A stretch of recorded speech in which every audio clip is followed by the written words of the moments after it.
با سلام و وقت خیر. کتاب سقوط بهشت رو از دو دیدگاه مختلف با دو قلم مختلف چکیدهش رو با هم بررسی میکنیم.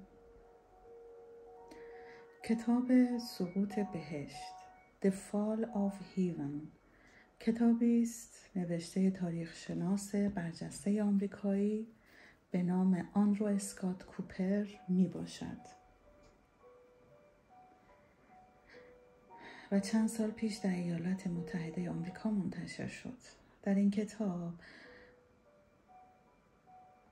نویسنده برای نخستین بار در تاریخ آمریکا اظهار می کند که اگر محمد رضا شاه پهلوی و حکومت او همچنان بر سر کار بود، امروزه جهان محل امنی برای زندگی بود و خبری از تروریسم اسلامی در جهان وجود نداشت. در این کتاب نویسنده با مدرک معتبر ثابت می کند چگونه روسیه، آمریکا و اروپا نقش مستقیمی در سرنگون کردن محمد رضا شاه و روی کار آمدن رژیم جمهوری اسلامی داشتند. در این کتاب توضیح داده می شود که چگونه ایران با سرعتی بالاتر از کشور ژاپن در حال رشد و پیشرفت بود و چگونه محمد رضا شاه شبانه روز برای آبادانی ایران می کوشید. نویسنده از سالهای واپسین شاه در ایران می گوید و شرح می دهد که چگونه رسانه‌های غربی به ترور شخصیت او می پرداختند و او را دیکتاتور و ناقض حقوق بشر، شکنجهگر و جنایتکار معرفی می کردند. در حالی که همه این تبلیغات از پای دروغ بود و شاه حتی حاضر نشده بود برای نگاهداشت پادشاهی خود از نیروی نظامی قویی که در اختیار داشت علیه ملتش استفاده کند و خون ملتش را بریزد.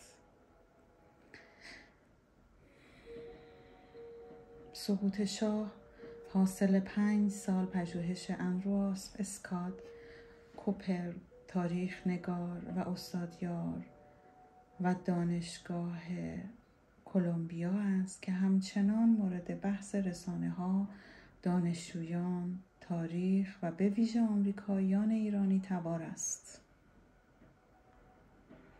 در مقدمه ناشر بر این کتاب چنین آمده است: در ارائه تصویر استثنایی محمد رضا شاه پهلوی، یکی از پیچیده ترین شخصیت های قرن 20، آندرو اسکات کوپر تمامی زوایای زندگی او از کودکی تا رسیدن به پادشاهی در سال 1941 میلادی و نیز دوران پرتلاطم پس از جنگ جهانی دوم را که طی آن شاه از چندین تلاش برای ترورش جان به در برد و ساختن یک کشور مدرن هوادار غرب و ورود قدرتمند ایران به صحنه جهانی را با موشکافی بررسی کرده است. آقای کوپر تبار نیوزیلندی دارد و پیش از این کتاب دیگرش با عنوان پادشاهان نفت یکی از پرفروشترین کتاب‌ها بوده است. اندرو کوپر میگوید از دیدگاه تاریخی انقلاب ایران یک رویداد جهانی بود. من در آن هنگام 9 ساله بودم و با هزاران فرسنگ فاصله در نیوزیلند انقلاب ایران در زندگی من هم تأثیر گذاشته بود. و هنگامی که شاه ایران را ترک گفت و خمینی وارد صحنه شد. ما می‌دانیم که برای از بین برداشتن شاه، معمر قذافی رهبر وقت لیبی منابع مالی را تأمین می‌کرد و یاسر عرفات رهبر وقت سازمان آزادی بخش فلسطین آموزش چریک‌های ایران را در لبنان به عهده داشت. ما می‌دانیم که سلاح‌های بسیار مدرن تنها می‌توانست از زرادخانه‌های بلوغ شرق تأمین شود این اطلاعات اکنون از اسناد محرمانه منتشر شده دولت آمریکا به دست آمده که در دولت جیمی کارتر جزء اسناد طبقه بندی قرار گرفته بودند. او بیدرنگ ورود گوشت گاو و گوسفند و سایر فرآورده‌های گوشتی را ممنوع کرد به دلیل آنکه تهیه آنها طبق موازین شرعی نبوده است. در همان حال کشور ما به یک شوک نفتی دچار آمد، چرا که صدور نفت از ایران به خاطر اعتصاب‌ها متوقف شده بود.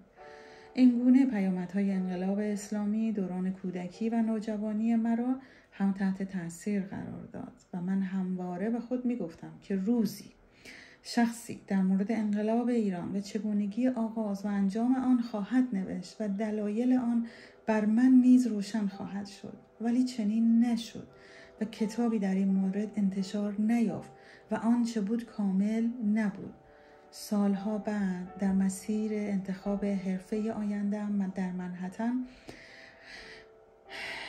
در منهتن نیویورک به پژوهش رویدادهای خاورمیانه پرداختم. دوره‌ای که با ماجرای 11 سپتامبر 2001 میلادی آغاز شده بود. نتیجه این پژوهش گذراندن دوره دکترا در رشته تاریخ و نخستین کتابم پادشاهان نفت بود و نوشتن آن در واقع سکویی برای پرش به سوی کاری بزرگتر شد، ولی هنوز آماده این کار بزرگتر نبودم و اطلاعات کافی و منابع لازم را در اختیار نداشتم، تا اینکه 3 سال بعد پیشنهاد نوشتن کتاب صعود بهشت را به ناشرم ارائه دادم که پذیرفته شد و این درست زمانی بود که فیلم سینمایی آرگو به بازار آمده و مورد استقبال قرار گرفته بود، ولی من با آن دشواری‌های فراوان داشتم، چرا که عاری از دقت و صحت تاریخی بود. برای نویسندگان انتخاب عنوان کتاب کار نامتعارفی است. این کار معمولاً توسط ناشران و یا دبیران آنها انجام می شود، ولی این کار مهم بر عهده اندرو اسکات کوپر واگذار شد و او باید عنوانی جذاب و گویا برمی‌گزید که مفهوم دوگانه داشته باشد، هم از نظر بازرگانی جلب توجه کند، هم گویای متن کتاب باشد.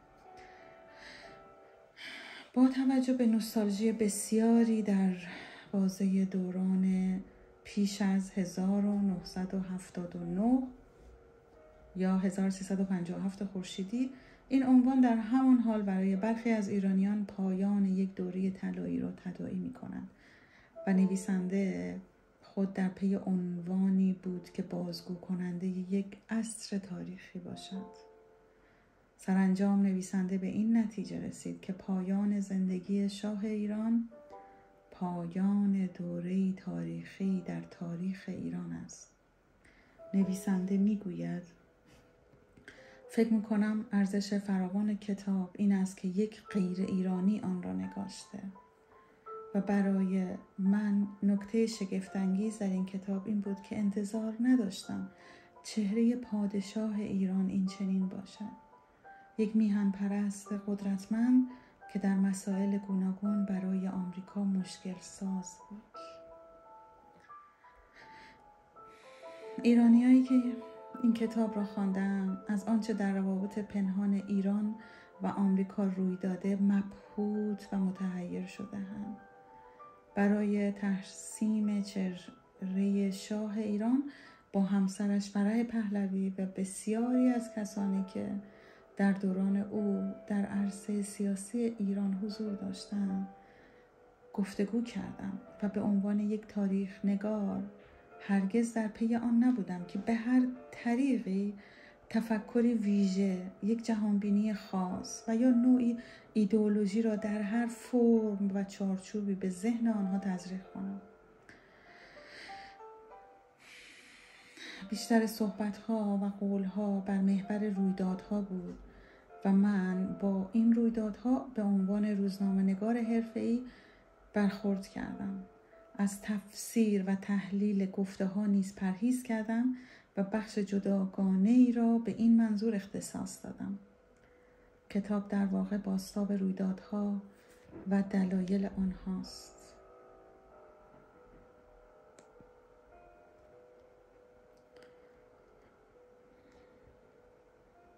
اینک بررسی کتاب از دیدگاهی دیگر، از قلمی دیگر.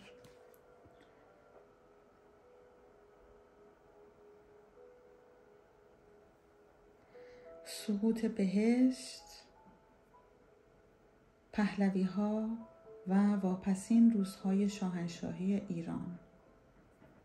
The Fall Heaven, the Pahlavis and the Final Days of Imperial Iran.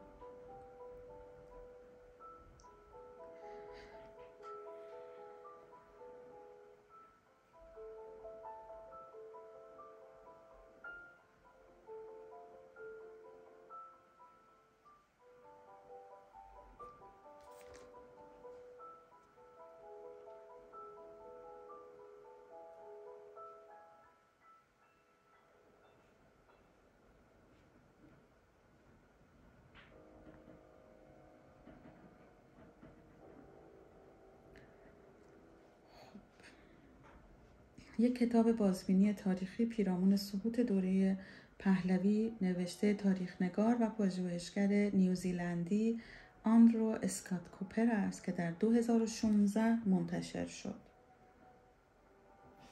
این کتاب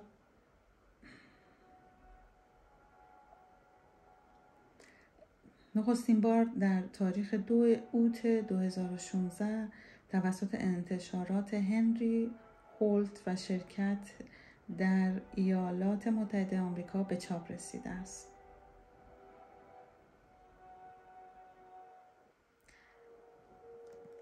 کتاب سقوط بهشت نوشته آندرو اسکات کوپر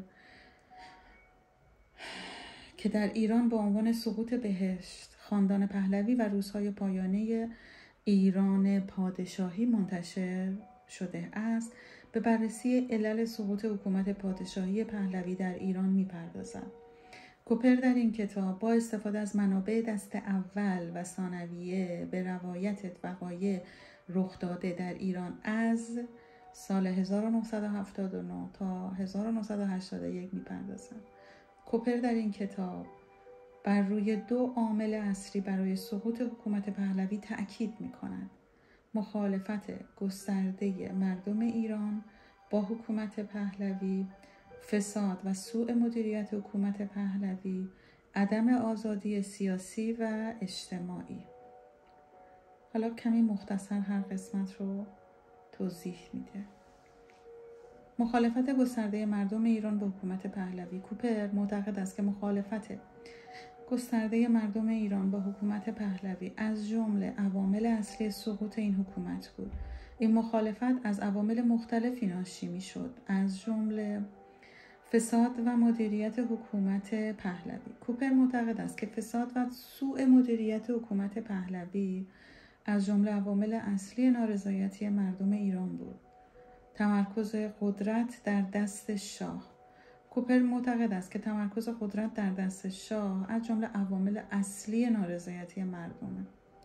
عدم آزادی سیاسی و اجتماعی. کوپر معتقد است که عدم آزادی سیاسی و اجتماعی در ایران از جمله عوامل اصلی نارضایتی مردم ایران است. نقش ایالات متحده آمریکا. کوپر معتقد است که نقش ایالات متحده آمریکا در سقوط حکومت پهلوی از جمله عوامل اصلی این سقوط بود. کوپر معتقد است که ایالات متحده آمریکا در سالهای پایانی حکومت پهلوی از حمایت خود از این حکومت کاست و این امر به تضعیف حکومت پهلوی کمک کرد. کتاب سقوط بهشت با استقبال گسترده‌ای از سوی منتقدان و خوانندگان مواجه شد. این کتاب به عنوان یکی از بهترین کتاب‌های منتشر شده در مورد سقوط حکومت پهلوی در ایران شناخته می‌شود. برخی از نظرات منتقدان در مورد کتاب سقوط بهشت عبارتند از: کتاب سقوط بهشت یک روایت دقیق و جامع از سقوط حکومت پهلوی است. کوپر با استفاده از منابع دست اول و ثانویه به بررسی علل سقوط این حکومت می‌پردازد. کتاب سقوط بهشت یک اثر مهم در مورد تاریخ ایران است. کوپر با نگاهی واقع‌بینانه به بررسی سقوط حکومت پهلوی میپردازد. واشنگتن پست میگه کتاب سقوط بهشت یک روایت جذاب و خواندنی از سقوط حکومت پهلوی است که کوپر با قلمی شیوا وقایع رخ داده در ایران رو روایت میکند. نیویورک تایمز میگه سقوط بهشت نوشته آن رو اسکات کوپر یک کتاب بازبینی تاریخی پیرامون سقوط دوره پهلوی است. این کتاب در سال 2016 منتشر شد و به سرعت به یکی از پرفروش‌ترین کتاب‌های غیر داستانی در ایران تبدیل شد. کتاب کوپر با عنوان فرعی پهلوی‌ها و آخرین روزهای شاهنشاهی ایران روایتی جامع و تفصیلی از وقایع منجر به انقلاب 1357 ایران را ارائه می‌دهد. کوپر در این کتاب به بررسی عوامل متعددی که در سقوط شاهنشاهی پهلوی نقش داشتند می‌پردازد. این عوامل شامل تفاوت‌های طبقاتی و اقتصادی بین شاهنشاهی و مردم ایران،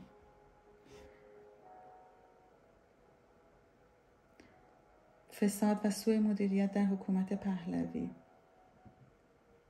مبارزات سیاسی و مذهبی مخالفان شاه. کوپر همچنین به شخصیت و عملکرد محمد رضا پهلوی آخرین شاه ایران می‌پردازد. او پهلوی را فردی خودمحور، جاه طلب و بی‌توجه به نیازهای مردم ایران توصیف می‌کند. کتاب کوپر با استقبال گسترده منتقدان و خوانندگان مواجه است. بسیاری از منتقدان این کتاب را به دلیل روایت جامع و دقیق آن ستودند.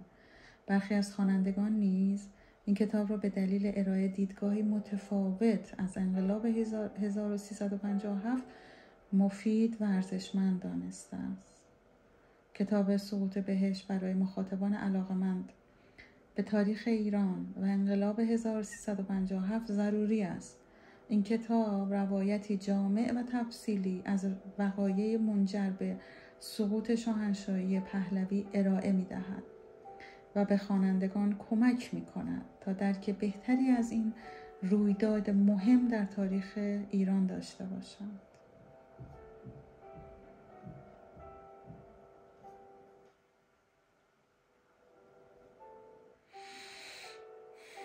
کوپر در این کتاب تلاش می‌کند تا با ارائه یک روایت جدید از انقلاب اسلامی ایران برخی از دیدگاه‌های رایج در مورد این رویداد را به چالش بکشد.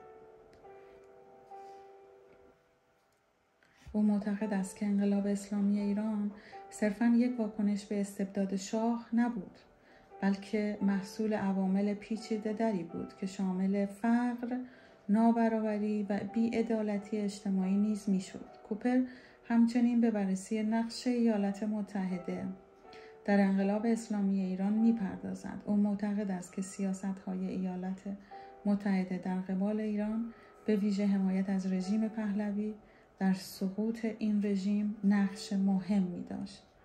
کتاب سقوط بهشت با استقبال گسترده روبرو شد. این کتاب برنده جایزه کتاب ملی ایران در بخش تاریخ شد و همچنین نامزد دریافت جایزه پولیتزر نیز بود. در ادامه به برخی از نکات مهم مطرح شده در این کتاب اشاره می‌کنیم. کوپر معتقد است که انقلاب اسلامی ایران صرفاً یک واکنش به استبداد شاه نبود، بلکه محصول عوامل پیچیده‌تری بود که شامل فقر، نابرابری و بی‌عدالتی اجتماعی میشد. او به این نکته اشاره می‌کند که بسیاری از مردم ایران، از جمله بسیاری از اقشار تحصیل کرده و طبقه متوسط، از رژیم پهلوی ناراضی بودند. کوپر همچنین به بررسی نقش ایالات متحده در انقلاب اسلامی ایران می‌پردازد. او معتقد است که سیاست‌های ایالات متحده در قبال ایران، به ویژه حمایت از رژیم پهلوی، در سقوط این رژیم نقش مهمی داشت. او به این نکته اشاره می‌کند که ایالات متحده با حمایت از رژیم پهلوی به سرکوب مخالفان و ایجاد فساد در ایران کمک می‌کرد. کوپر در پایان کتاب به این نکته اشاره می کند که انقلاب اسلامی ایران تأثیری عمیقی بر منطقه خاورمیانه داشته است. او معتقد است که این کتاب منجر به گسترش اسلام سیاسی در منطقه شده است. او معتقد است که این انقلاب منجر به گسترش اسلام سیاسی در منطقه شده است.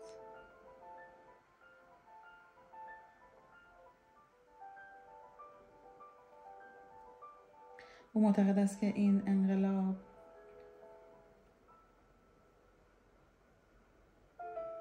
تأثیر عمیقی بر خاورمیانه داشته است. کتاب سقوط بهشت یک اثر مهم و ارزشمند است که به درک ما از انقلاب اسلامی ایران کمک می‌کند.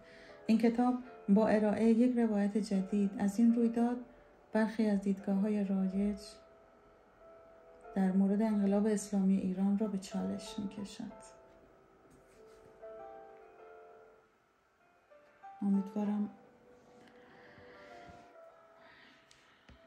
از این کتاب لذت برده باشین، از چکیده این کتاب لذت برده باشین و انگیزه‌ای شده باشه که اصل کتاب رو مطالعه کنید.